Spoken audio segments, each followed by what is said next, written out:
to Writers' Voices with Monica and Caroline, and our guest today is Tim Wendel, a Washington, D.C. based author, well, formerly Washington, D.C. I understand he just moved to Virginia. One of his previous 12 books was a New York Times Review of Books Editor's Choice, and his new book, Cancer Crossings, focuses on the cancer moonshot and how more money is not necessarily the answer to finding the cure for cancer. It's focused, dedicated individuals with creative scientific license. Cancer Crossings is Tim's personal memoir, the story of his family and how they were affected by leukemia. Welcome to Writers' Voices, Tim. Great to be with you, Monica. Now tell us a little bit about the types of books you've written before and how this book maybe is a little different. Yeah, the previous books, well, this one is a departure, at least in a way. Previous books, I've done a fair amount of sports books. Did a book on 1980 Olympic hockey team going for the gold. Did one called Summer of '68, which was about the 1968, mostly baseball season, but some football, some Olympics, and how in that tumultuous time sports really kind of held us together as a country as things were flying apart. I've also done a couple novels, probably the best known one being Castro's Curveball, which is off by kind of take what if Fidel Castro had pursued baseball a little bit more than revolution, and which I had never thought about until I made my first trip to Cuba in 1992, and I've made 3 more since then. That book's been optioned a couple times, never green-lighted out in Hollywood, but that's been fun.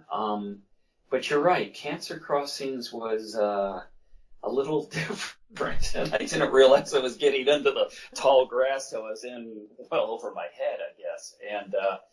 And in doing so, I never really planned to write a memoir, a family memoir, in my career. I felt I had enough other things that were beating me up pretty good. But this one became a memoir, and also detailed a lot of the doctors that were involved too. Well, your brother's leukemia must have had an impact on you. You were the oldest of how many children? Oldest of 6. Oldest of 6. And yeah, but I think it's like I think all of us have, these things in our past or, things we've kind of put off to one side, I guess, a little bit. And I never, certainly I remember my brother, I miss my brother, but that was decades ago. And it wasn't until my daughter, who was then in medical school at Georgetown, she's now a doctor in North Carolina, emergency room doctor. She came home her first year. She would come home periodically. We're living in Northern Virginia then. And, she'd come home, do her laundry, want something to eat, take my car, whatever. And in the first couple of years, I don't know if anybody, knows folks that have gone through medical school, but the first year especially, and a little bit into the second year, you study everything, every illness known to man, almost everything that can kill you. And half the time the students are studying so hard that they think they're coming down with half of these ailments too. But Sarah came home roughly about this time, and they were studying leukemia. And she said, "Dad, you had a brother who died of leukemia?" And I told her a little bit about this, previously. And I said, "Yes." And then she started peppering me, Monica, with questions I could not answer. I mean, what was the approach? What were the doctors? What were the meds? How much chemotherapy? What kind of combination, et cetera, et cetera. I was embarrassed. I really couldn't answer them. And she left that night, and I went online. It's amazing what you can find online now. And I still teach at Johns Hopkins, so I can kind of get in, back way into their library system, and Google Scholar is pretty amazing too. And I just was trying to answer my daughter's questions initially a little bit. And the first thing that jumped out at me, and I'm not a numbers guy, and in fact, in high school I was terrible at math, but this one set I of thought all numbers baseball fans were numbers people. No, some of us just kind of, we're more enthralled with the characters of the game, I guess, a little bit. But the the first set of numbers that absolutely floored me was when my brother Eric was diagnosed with acute lymphoblastic leukemia, which is kind of the biggest form, or was, of childhood leukemia. 10% survival rate. We're talking mid-60s, and that's a death sentence. I mean, you're lucky if you're going to pull out of that. Today, the survival rate is better than 90%. And this is what my daughter was, this is where she was coming at it from, in a sense. How did he die? It's now 90, 95%. And so I think with any project you're looking for, well, we start here and we go here. And numbers, again, I usually don't start with, but I did in this case. I started, wow, not that long ago, less than a half century ago, we were at 10% survival rate. Now we're better than 90%. You mentioned in the lead-in about a cancer moonshot. We had one. You take something from 10% to 90%. That's an amazing success story. And then the other thing that happened that night, and I stayed up pretty late, is I started looking through a couple of the reports, the clinical trials, and to be honest, at that point in time, I could not understand much of them at all. But I started seeing the same names: James Holland, Donald Pinkel, Lucius Sinks, Avery Freeman, and they kept showing up time and time again.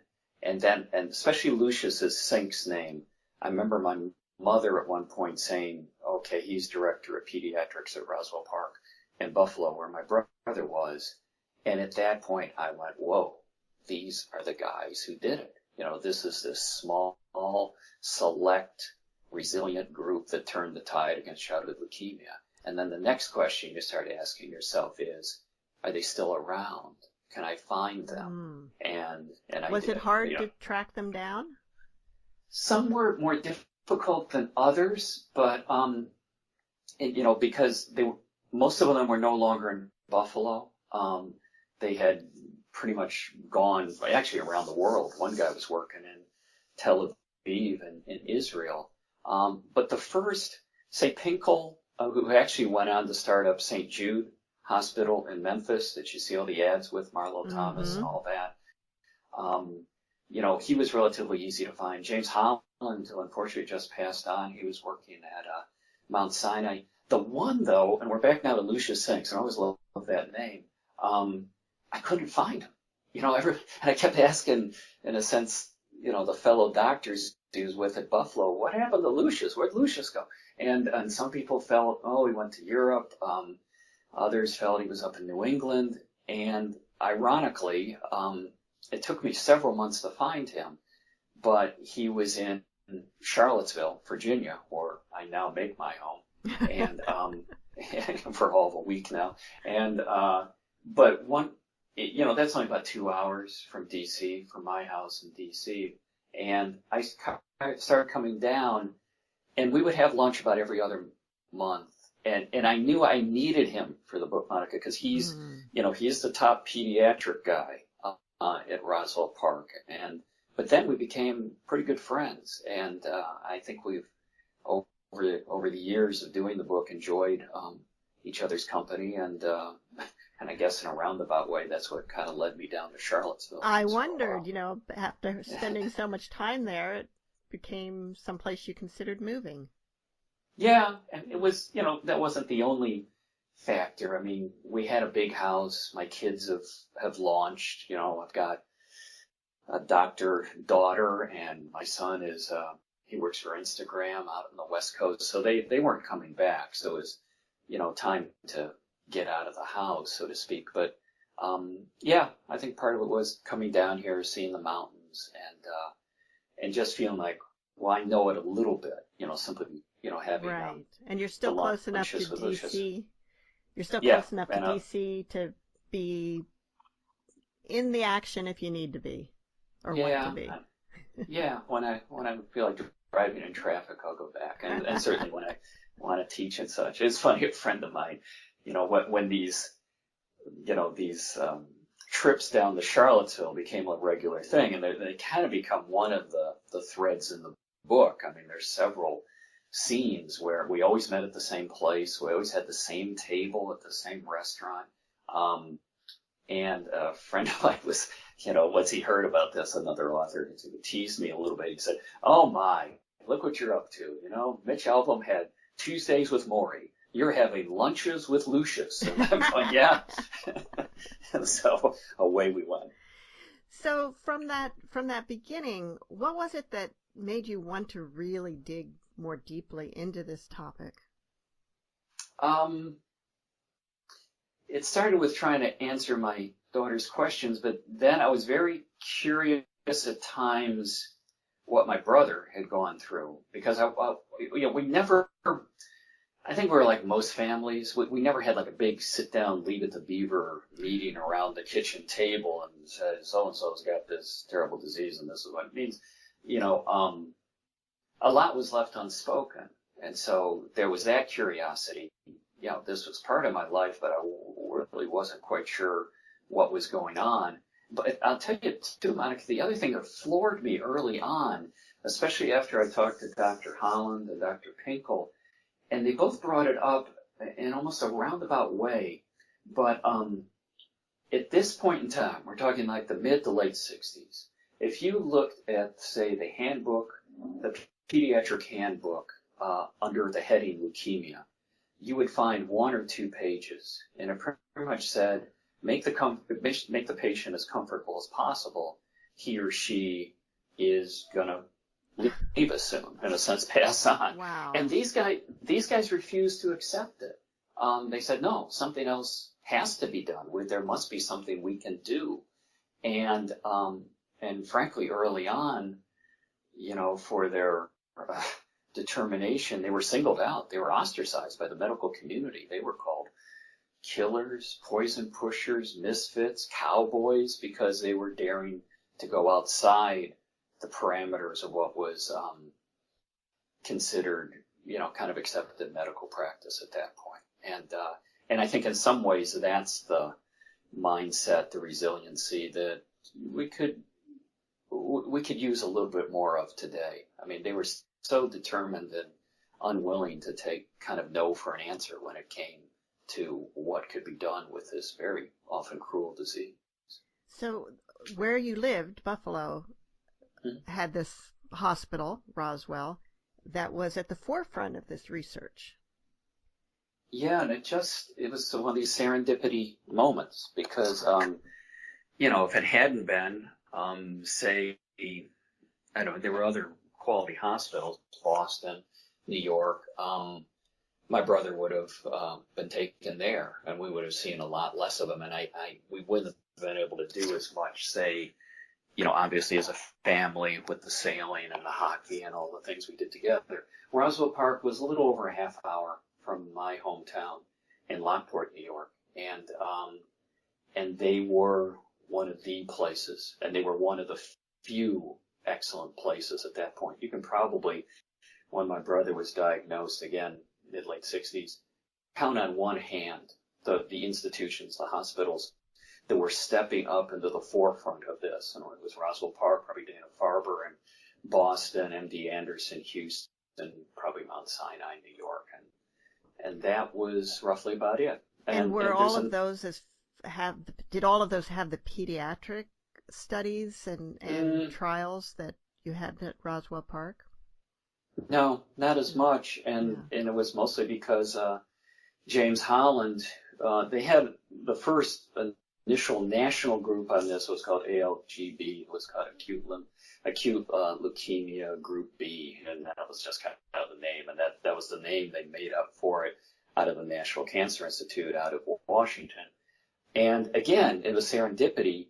James Holland, who is like one of the pioneers in all this, and just passed on a couple of days ago. Unfortunately, at the age of 91, was still working at Mount Sinai until he died, looking for a cure for women's breast cancer.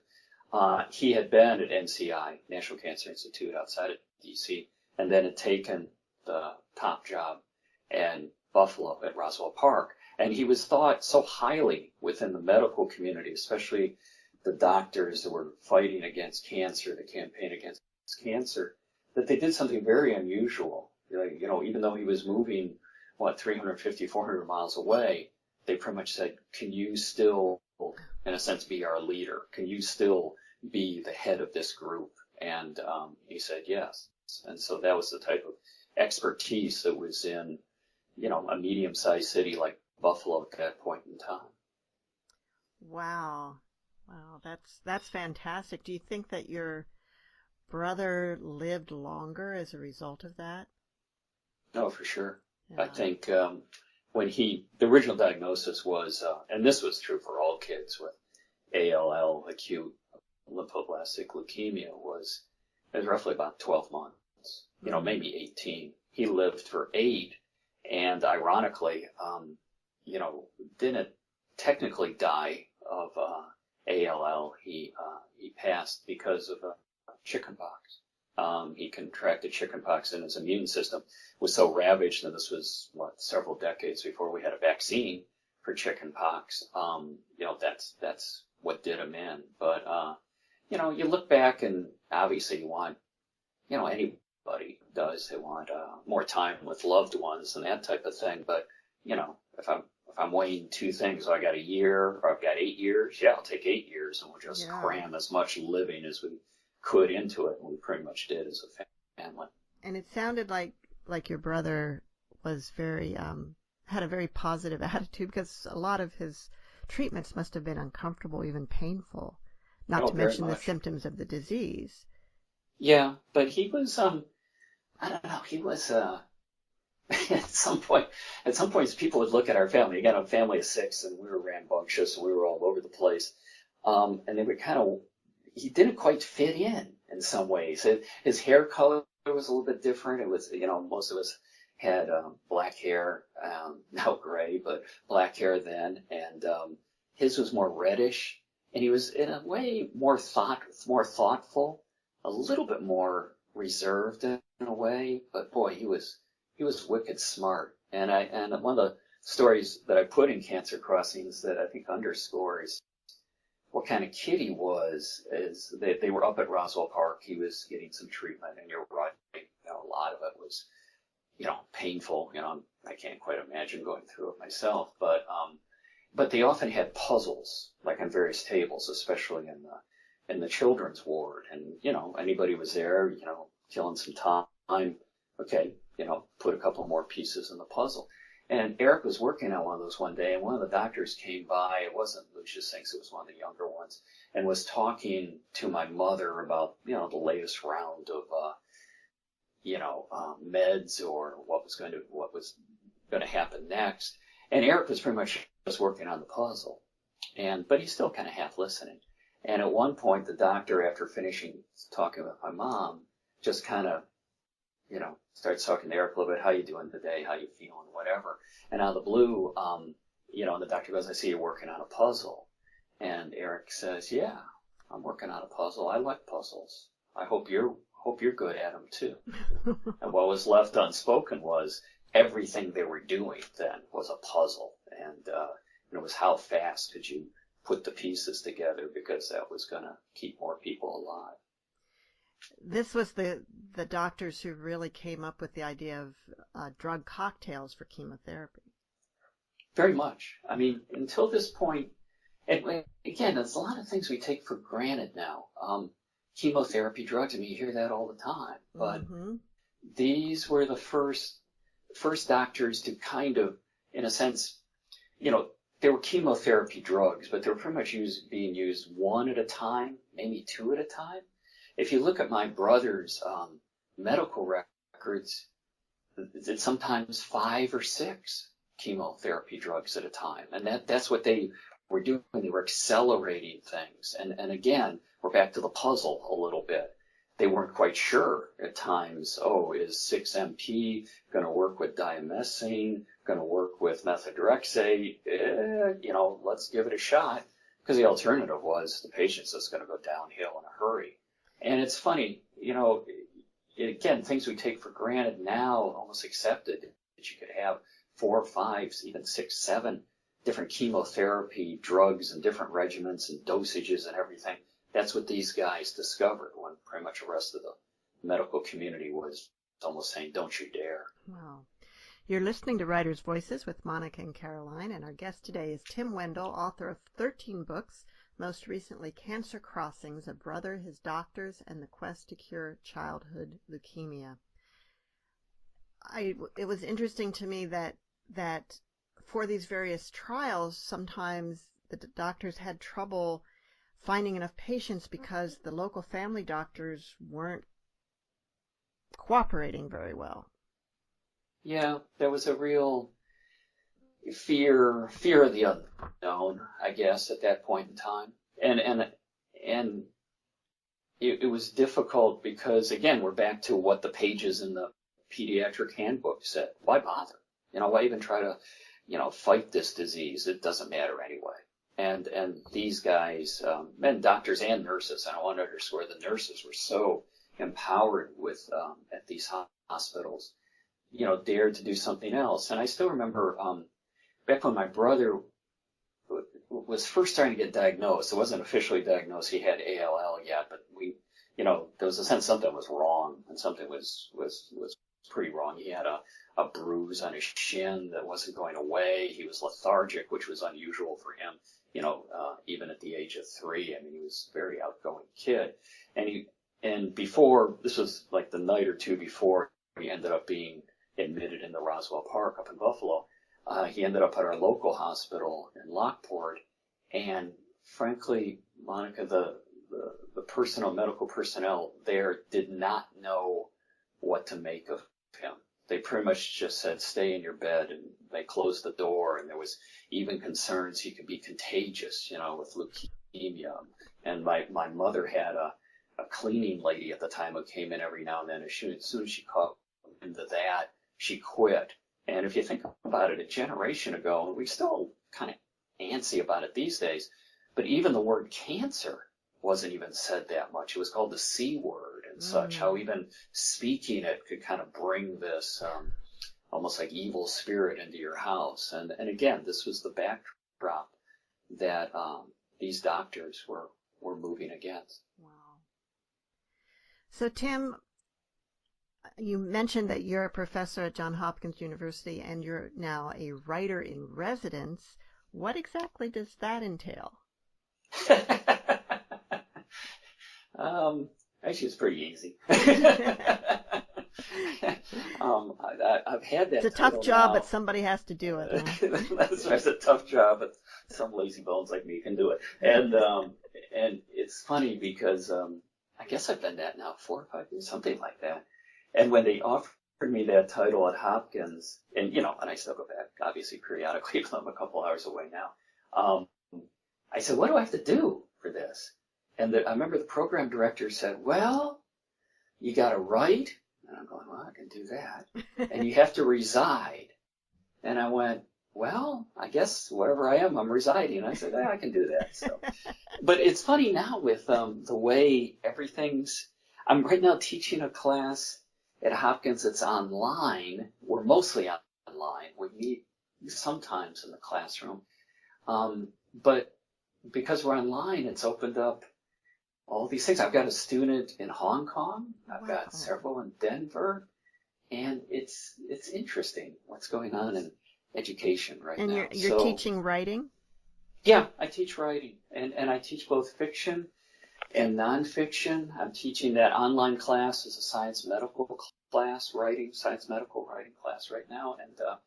And here's the dirty little secret, Monica. I kind of teach them all the same. Meaning, it's all, where's the story set? Is a provocative place? What are the characters? Are the characters ones I want to follow? Are the scenes good? And my shorthand, and my students get sick of it after a while, but my shorthand for quality scene is action, usually by one of the characters, leads to an event that leads to some degree of consequence. I mean, there's your shorthand for quality scene, and you can see it in movies or in books. And, the scenes that stay with us are usually done pretty well with that action to event to consequence line. Now, it's interesting to me that you're teaching medical science writing. Before this book, had you done medical science writing?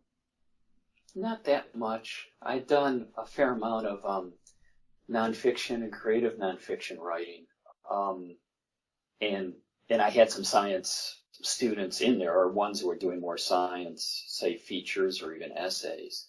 But yeah, I guess this book, it got me in the door to doing that too. But again, don't tell my bosses. I can't teach those. Well, one thing I found really, really interesting about this book is that you do learn a lot about medicine and about the science behind the medicine, but it's you learn it just sort of along with the story. So it makes it much easier, much more palatable than reading a bunch of dry facts about chemotherapy drugs. And I think that that's the way we learn best, is through story and associating things with story. I think you're absolutely right. And it hardens me that you said that, because that was kind of my goal. I didn't. Number one, I don't know enough medical stuff anyway that I'm going to roll out, a whole thing of chemotherapy drugs and all this. But if I could personify it or link up quality characters to it, I think you're absolutely right.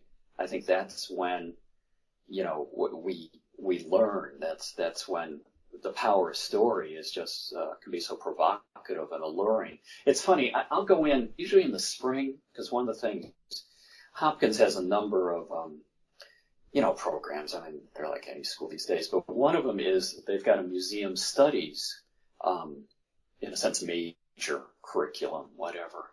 And I'll go in and speak to them, even though I don't really teach classes in museum studies. I mean, I have done a little bit of museum work with the Hall of Fame in Cooperstown with baseball and that type of thing, but that's really, really off in the periphery. What I'll do, though, is they have me in, and we do about 2 hours, and it's about storytelling. And I kind of warn them up front. I go, this is going to be a blur, because I'm going to take what I think is maybe the best stuff that we were going to spend the whole semester together, and we're going to jam it into 2 hours and just go. And we look at everything from, what's on the page. We look at things from movies. We look at music, the structure in music, because I think if you can, a pop song, if you can, understand the structure in a pop song, that makes it sometimes easier now to understand the structure, say, in a nonfiction profile or story. And some of them, I know their heads are spinning, but we have a lot of fun. So, when I guess I bring that up, because it all kind of pertains back to the power of a story. If we can put it in a story, it makes it much more palpable, it makes it more entertaining, and I think you're absolutely right. I can ask you about that a couple weeks from now, and if I put it out in the form of a story, you're much more prone to remember it. Yes, that's absolutely true. I think that's just the way our brains are wired to work. I think you're right. If you look at, now we're going way off on a tangent, but if you look at some of the work Carl Jung did, certainly Joseph Campbell with Hero with a Thousand Faces, which is a book I try to read about every 3 years, and they kind of make the claim that we are born somehow with some basic wiring to understand story. And that's why if you're a writer and you're looking to do this as a living, certainly you want original stuff and you want, have new things. But sometimes when I'm really stuck in terms of, that's not working, what's wrong here? I will in a sense go back to, okay, what are the basic parts of story? And I studied under some great people, but one of them was Alan Shoes for a while over at George Mason University. And Alan was of the mind there's only 2 types of story. Now, I'd argue with him about this, and I wasn't alone, but he felt all stories break down to kind of 2 basic motifs or templates. Either it's a journey story, let's go in search of leukemia doctors and see if we can find them and go around the country. Or his other one was a stranger comes to town and everything changes. And he felt those were the 2 basic stories. And so sometimes, I think especially when you get writing, you end up way off in the briar patch somewhere. And so sometimes it's good to remind yourself, going, okay, what are the basic components of story that almost the reader isn't expecting? Not that you're going to bore them with it, but they're kind of looking for these a little bit. Mm. Yeah, I find one of the things I've always found interesting, they say there's a certain limited number of plots. Now, I've never heard it boiled down to 2. Yeah, Alan took it to a real extreme, but but there have been lists of everything's 15 or 10 or something. Mm-hmm. But I've always found it fascinating that the Shakespeare plays not only almost always have one of 2 plots, one of which either involves cross-dressing characters, yes, or if you don't have the cross-dressing characters, you've got I can't remember what the other one is, but you also almost always have a duke, and you almost always have some kind of storm or natural event that upsets everything. And of course, and you always have a conflict between a boy and a girl. Yeah, exactly. Yeah. And the thing I love Shakespeare too.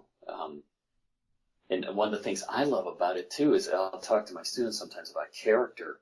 And I think it was Ian Forster said you can put character, your characters in the 2 different categories. Round, meaning they have some depth. They're probably going to change. They better change in some way. They have some resonance, whatever. Like in Romeo and Juliet are round characters. Okay. But you also have flat characters. And flat characters don't change that much. But the great thing about, say, Shakespeare is his flat characters are great. He gives them great lines. He gives them funny scenes. I mean, you think, I'm back to Romeo and Juliet again, but the nurse, right, Juliet's nurse in that play is a flat character, but she's great. And Mercutio is, Romeo's buddy before he gets sliced up or whatever, gives this beautiful soliloquy about love. And that's one of the things I always loved about Shakespeare. It's like, those are flat characters. They aren't going to resonate with you like the main players are. If you stop that play halfway through and just said, okay, whoever hasn't seen this, who are the main players? And they go, well, it's that guy Romeo and that girl Juliet. Yeah, okay. And yeah, because they're the round characters. But Shakespeare's so magnanimous with his lines and giving good scenes to flat characters that I think it gives it incredible depth of work. And another interesting thing is that even no matter how tragic a story is, there's almost always comic relief. Mm-hmm. Mm-hmm. He lets you up for air. Yeah. And if you look at it's funny. I'm not back to one of the things I do with the museum studies folks. We do that St. Crispin speech in Henry V, and us band of brothers, and there's so many great lines out of there that you just realize, fly away home, and Douglas MacArthur used that in his farewell speech and all this. But what's amazing about that is I'll roll it. I usually use the Kenneth Branagh one, the more recent one, and I'll just say, okay. There's points here where Shakespeare is going to let you up for air, number one, so you understand what's going on, and also to build, in a sense, the tension. There's 3 major, maybe more, pauses in the midst of that St. Crispin speech, and that we're just before the Battle of Agincourt. And I always make the joke after we watch it, we count the pauses. One is the French guy riding in to say what's going to be the ransom, and Henry V turns down ransom, sell my bones or whatever. And we'll get to the end of that. And there's only 5 minutes. People can look at this online. It's beautiful. It's just great. But I always make the joke, if the French had attacked, during one of these pauses, history would have been different, but you need those kind of coming up to a big scene. Because I think if you pause just a little bit, you don't have to be going really fast anymore, because if you don't have the reader at that point, you're not going to have them. But if you pause a little bit, it's almost this little nod or acknowledgement that, ooh, something big's coming. Pay attention. And you see this a lot in movies and books too. Before the big scene, things get still. Things slow down. We don't run headlong into a big scene because that's the little telltale sign that this is big. So it's fun to have fun with that. I never really thought about that. I'm gonna have to watch that now. Watch it. Email me. I'll give you at least a couple of the pauses. All right. And actually, in that scene too, you'll see a very young Christian Bale, years and years before he plays Batman, right? Wow.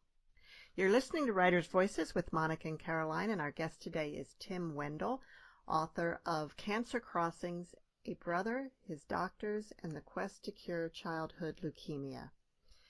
Tim is also the Walter E. Dakin Fellow and Tennessee Williams Scholar to the Sewanee Writing Conference.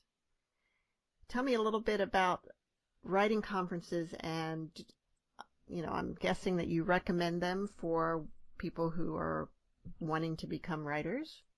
What can you get from a writing conference? I think I wouldn't recommend them, say, carte blanche, but I think that there's certain times that I tend to go to writing conferences for one or two or three different reasons. Number one, if I'm really stuck with something and I need some input, they can be a great place to kind of hot wire a piece that's stalled out. For example, it became a novella. It was a novel once, called Havana Libre, and one of the years I was down at Sewanee with it, and I had so many characters. It was all over the place. It was a mess. And I got together with Alice McDermott, who's also at Hopkins, but I was helping out in her workshop, and she read part of it. And we sat down, and she said, "You got a lot going on here." And I'm going, "Yeah, maybe too much." She's going, "Yeah, I think so too." And then she told me something I'll never forget. She said, "Why don't you find, it's up to you. You're the writer, but focus in on the couple characters, a handful of characters you're really enthralled with." And then I'll never forget this quote. She said, "And follow the fun with them." And that book kind of shrunk, but it became, I think, a much better read. So that's one. You're stalled out and just stymied on something. A workshop can be, a summer conference workshop can be very good. Another reason I'll go is if there's some, say, particular writers that I'm enthralled by, and maybe this is my chance to study with them, or at least hear them or hang with them. And for many years, when I was first starting, I did the Squaw Valley Writers Workshop out in California, and that's where I met Richard Ford, Amy Tan, Oakley Hall. And sometimes my students will go, "Boy, you've been really lucky. You studied with some great teachers." And I go, "Yeah, I've been lucky, but I've also kind of put myself right in their path, kind of going, here I am." And I think the last one is, writing's a very solitary, can be lonely pursuit. And the last year that I went to Sewanee, I needed some more and maybe better readers of my material. And I went down and I fell in with this amazing group. It was Alice's workshop, but a guy named Greg Downs, who's become a dear friend, who kind of can do a great first read to some stuff of mine. A guy named Brendan Matthews has got a new novel out. Holly Goddard Jones. We're all in the same workshop. And I had gone, I kind of knew what I was doing roughly a little bit with Havana Libre, but I was desperate to find some more compadres, some more writing friends, and that's why I went the last time. So, and I think that's where it can be really beneficial, because in this day and age, between obviously email and Skype and all this stuff, you can stay in touch with folks. Right. Absolutely. I'm fortunate here, living close to Iowa City. I've attended the U of I Summer Writing Conference a number of years, and it's always fun and meet really interesting people. There's some great writers that teach there. Now, the workshop participants are mostly, I would say, unpublished writers. It sounds like the Sewanee conference, maybe you have a lot of published writers attending that. Maybe, but I think we're all at, I think, you know, we're all at some crossroads. We're all trying to figure something out.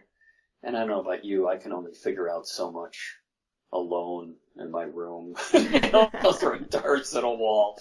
At some point I have to go out and go, I don't know, what do you think of this? And some of the insights people have just right off the bat I find amazing. And I don't know about you, but when I go to those, I just feel reinvigorated. I feel recharged. I do too, and unfortunately it doesn't last long enough for me to actually get any progress done when I get home. But that's because I've got several businesses and I've got a pretty full schedule. And although it's not an excuse, there is always time to write if you really want to. Do you? Yeah, you can. Yeah. Well, it's funny because, well, I don't know. I can remember, especially so much of this is kind of pushing the rock up the hill, and then it starts going down the hill, and you're running to catch up. And but like say Castro's Curveball, I mean that came out, good guy. That's like 17 years ago now or something when that first came out with Random House. But at that point in my time, I didn't have very much time. You know, we always fill up our time. And the only time I had then, my kids were much younger. I had a high-powered job. I had 20 minutes roughly each way on the metro in D.C. between my stop and work and, you know, between home and work. And I started writing, you know, I decided I've got to be writing every day. I've got to try this at least a bit. And I was working on Curveball, and I was only trying to write a page in a spiral notebook. That's the only thing I said. And I still remember getting Metro one morning, Monica, and it was already a bad day. It was already one of those. It's like 8:30 in the morning. It's already a lousy day. And I didn't write. I mean, the subway took off, and I was still sitting there. And I got halfway to my stop, you know, to work, and I just said, hang on a minute. You said you were going to do this. And I got out the notebook, and I just started writing some things very quickly. And I was writing in a first-person voice that I like to think is more naive and desperate than my own. And I was just writing very quickly, and I was like, whoops, here's my stop, time to go to work. And I closed the notebook, went off to work. It wasn't until I got home that night and opened up the notebook, and I was like reading this, and I was going, oh, I like this voice. This voice is kind of interesting. And Curveball initially was all written in third person. I rewrote Curveball all in that first-person voice, kind of a washed-up American catcher in Cuba, a guy named Billy Bryant.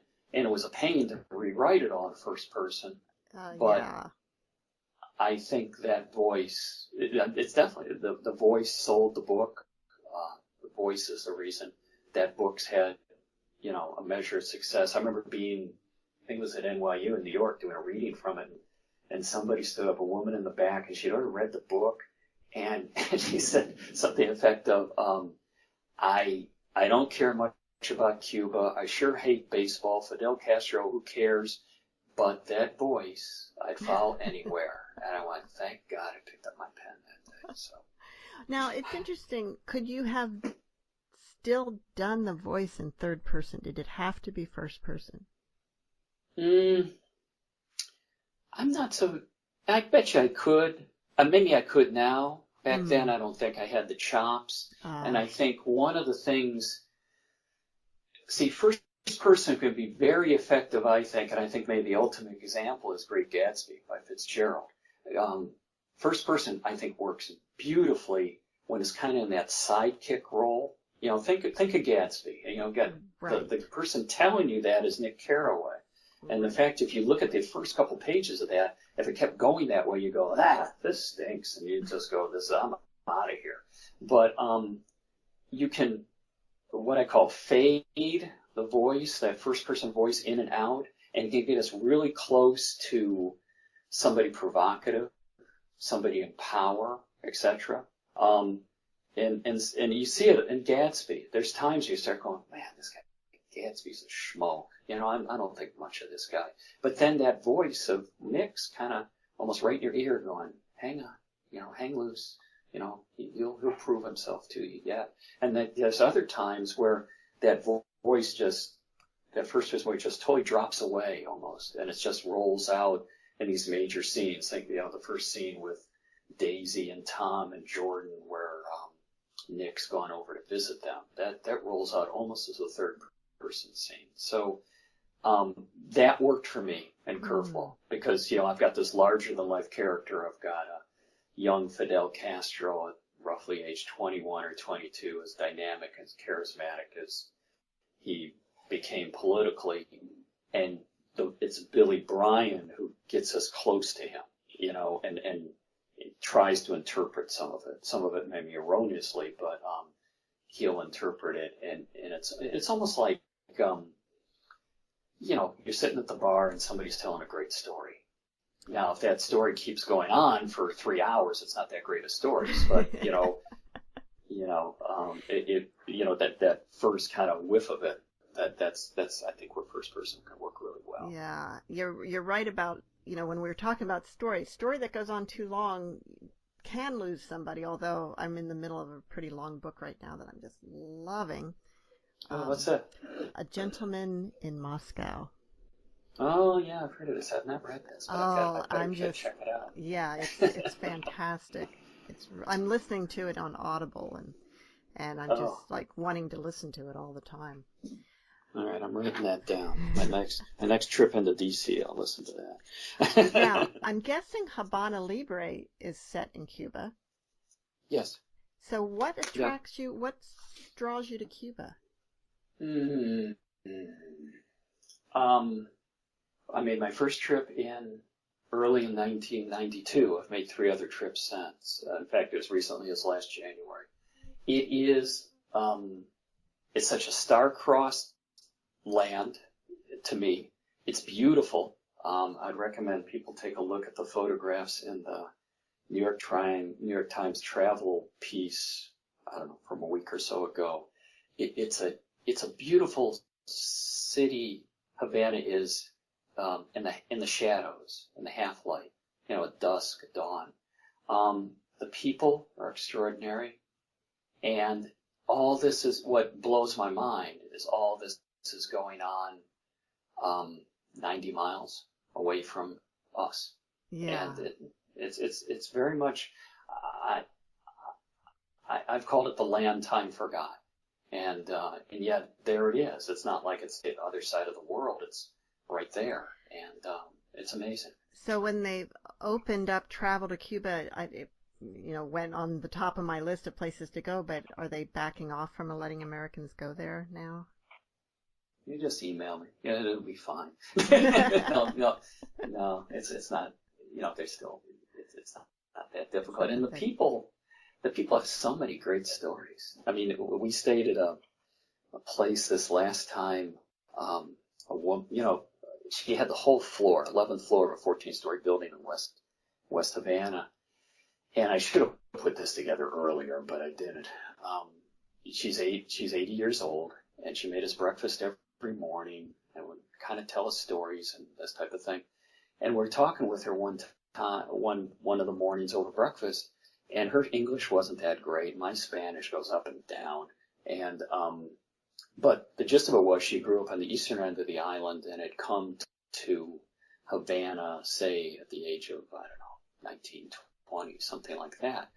And over one of these breakfasts, my wife asked, well, what brought you to Havana? How did you come to Havana if you grew up like hours away, like 8, 9 hours away in the eastern part of the country? And she just looked at us like we were crazy. And she said, I came with Fidel. And we went, huh? And she was in the army.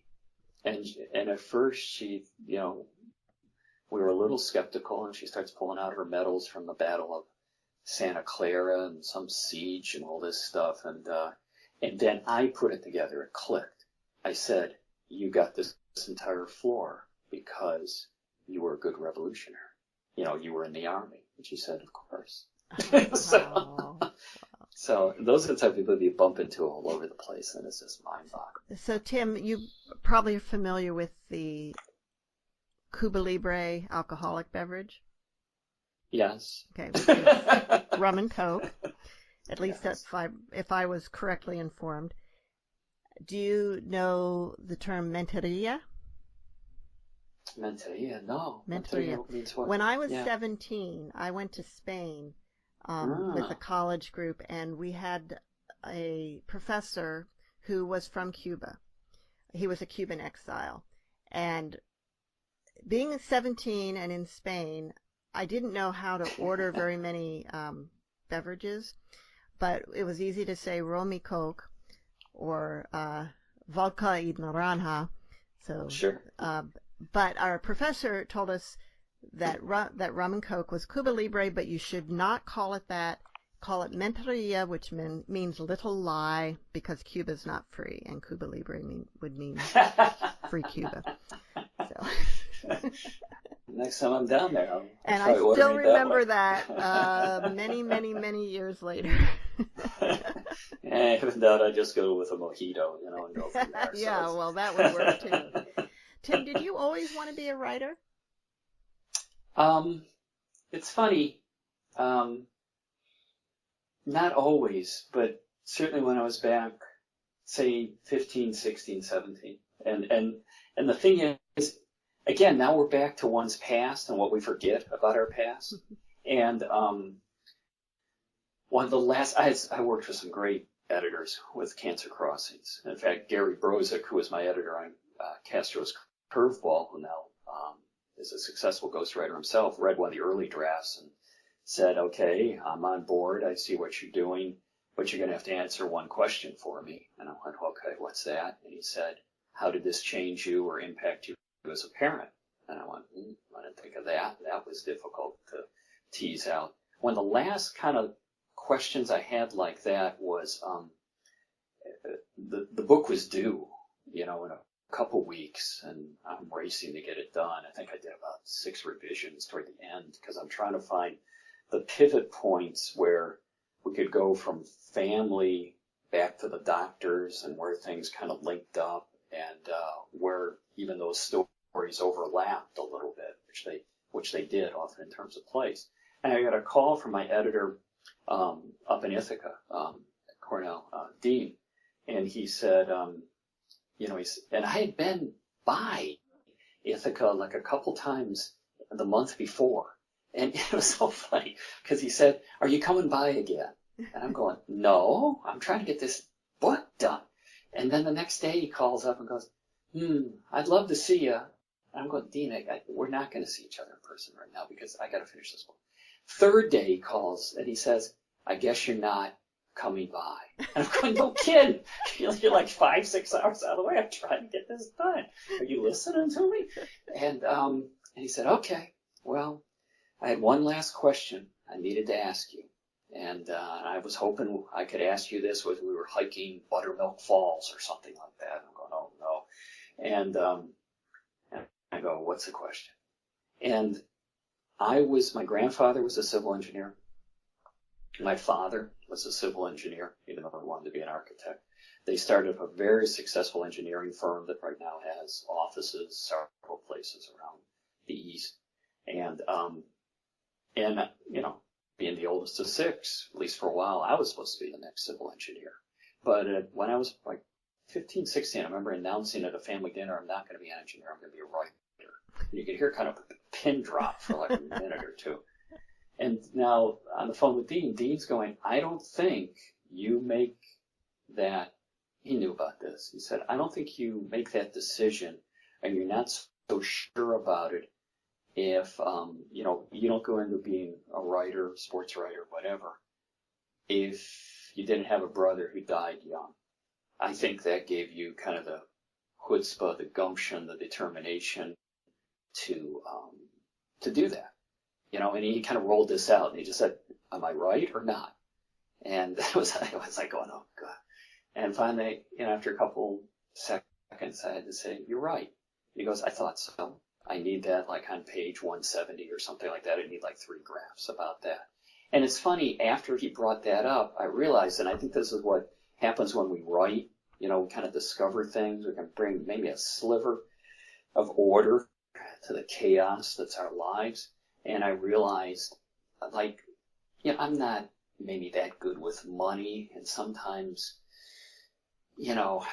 my relationships can be up and down. I should do better by people and such. But the thing, Monica, that drives me nuts is wasting time. And I realize that goes back to my brother. Of course. Time's not infinite. It's like, it can slip away real fast. And so it's kind of, you better make the most of it, because nothing of it is guaranteed. So, that was one of the major things that I just learned about myself in doing Cancer Crossings.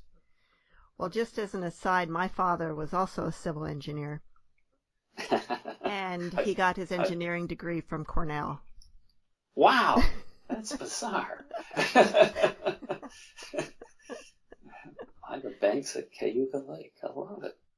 Yeah, but I was under no pressure whatsoever to become an engineer. I wasn't under that much, but it's funny too. Sometimes, we were talking a little bit earlier about, things that can be taught and such. I will sometimes look at a story and I know I'm seeing it almost a little bit like an engineer does. Okay, here's block A, here's block B, and, you're trying to vary it up and everything. So, some of it's stuck. Yeah. The major thing. And Cancer Crossings is, you do have a complicated structure in there, because first of all, you're trying to accomplish quite a bit in one book. You're telling the story of your brother, you're telling the story of this cancer moonshot, and you're telling the story of the individual doctors within it. And so you're having to move back and forth, somewhat in time, certainly in place, certainly in who you're focusing on in the story. And that definitely requires an orderly mind to be able to pull that off. Yeah, this orderly mind got somewhat destroyed by doing it, but it was I think it was 2 summers ago when it was revising it. Dean was calling up and saying, "Come visit me." All this. It's funny, we got to the end of that summer, and I told my wife, I said, "Hang on, we've got a new barbecue. How come we haven't had anybody over? I mean, usually we're having all these barbecues. And, the summer's about done. We must have hit Labor Day or something." And she just looked at me and just shaking her head, going, "Barbecues? You want to have barbecues? I mean, you haven't been away from your desk, in months. I mean, we had no time for barbecues. So, it was another summer for barbecues." You mentioned that, wasting time is something that really bothers you a lot. Do you find yourself kind of torn between the time, spending time in productive ways and enjoying things like having barbecues? I mean, I do. Like, I want to be the person who entertains and has dinner parties, and I feel like that's what makes life worth living, but instead, I'm also like, you can't waste time. You got to get things done. You got to accomplish things. And that's where my time ends up going. Yeah. I think, hopefully I've learned over the years to take the foot off the accelerator a little bit, because I think sometimes the insights and, you talk about the organization of Cancer Crossings, which was a little bit more complicated than I thought it was going to be. A lot of those epiphanies or insights only came when I kind of backed off just a little bit.